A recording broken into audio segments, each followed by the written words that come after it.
to fly over the shore.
Sir, good morning, classmates. Andito kami for the interview interview namin si Red and Mark, which is related sa topic namin na bakit dumadami yung mga bata nagtatrabaho sa murang edad.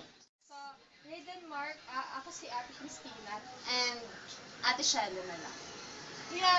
Ngayon gusto namin malaman kung ilang taon ka na ngayon. Ano po? 16 years old po, mag-17. Sa ngayon. So, ilang taon ka nung nagsimula kang magtrabaho? 16 years old po.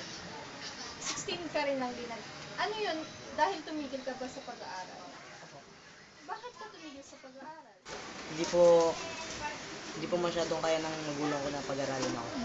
So, hindi nila nakayanan na pag-aralin ka. Ano bang mga trabaho ng mama at papa mo? Yung nanay ko po, housewife lang po. Yung tatay ko po, nagtatahi lang po ng sapatos. So, nagtatahi siya ng sapatos? Yes. Ilang kayo magkakapatid? 8 po.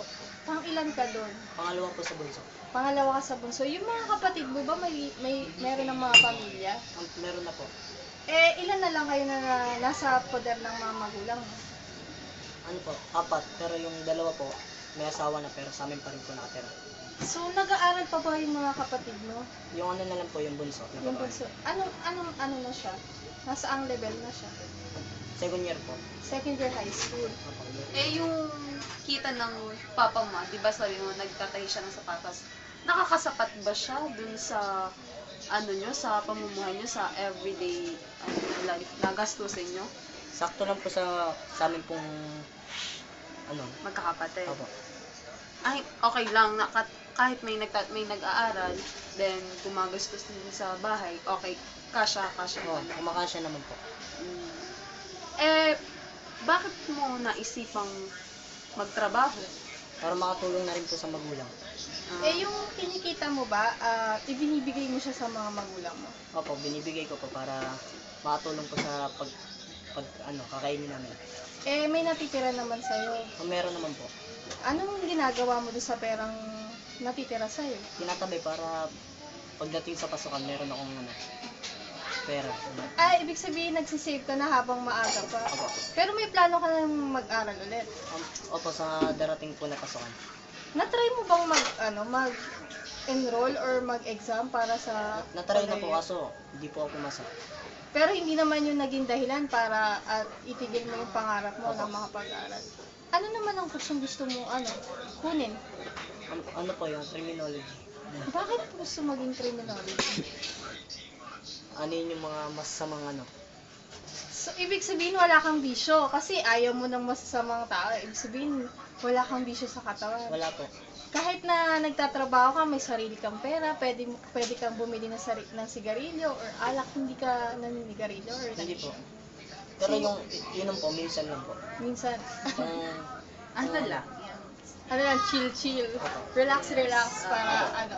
Pero, positive naman, ibig sabihin ay yung tingin mo, etong nangyayari sa'yo, mo-overcome mo yan. Ibig sabihin, magiging matagumpay kang tao parang ano. Opo. Sa tingin mo ba, sa ngayon, di ba, na nagtatrabaho ka, gaano katagal ka pa kaya na ganyan, na magtatrabaho para tumulong sa pamilya mo?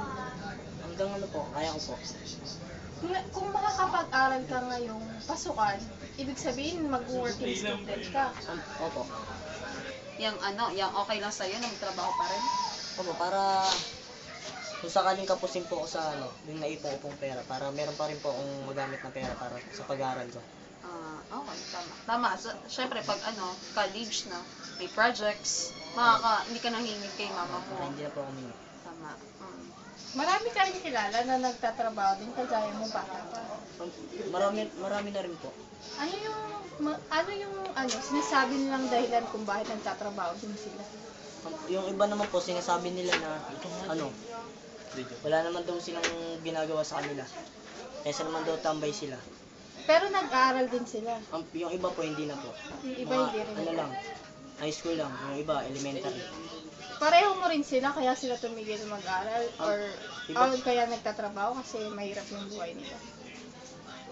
Parang gano'n na rin po. Mahirap yung Opo.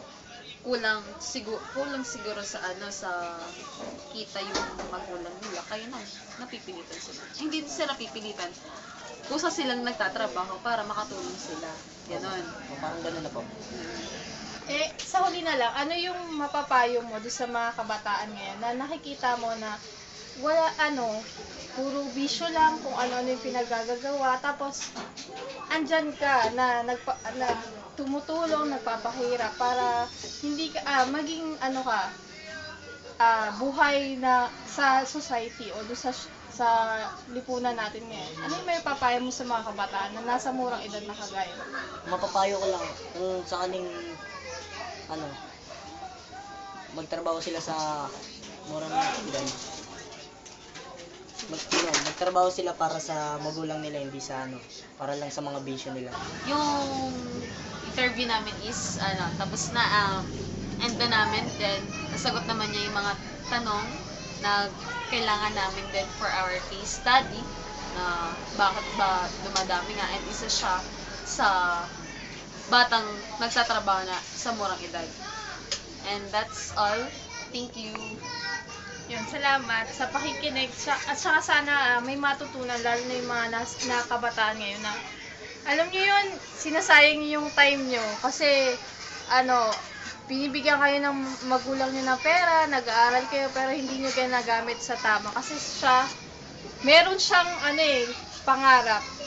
Kaso wala siyang financially para matupad yung pangarap na yun. Kaya sa mga kabataan na andyan na sa inyo, provided na kayo ng mga magulang, dapat lang na mag-aral kayo kasi siya, gusto niya, kaya lang wala siyang pera.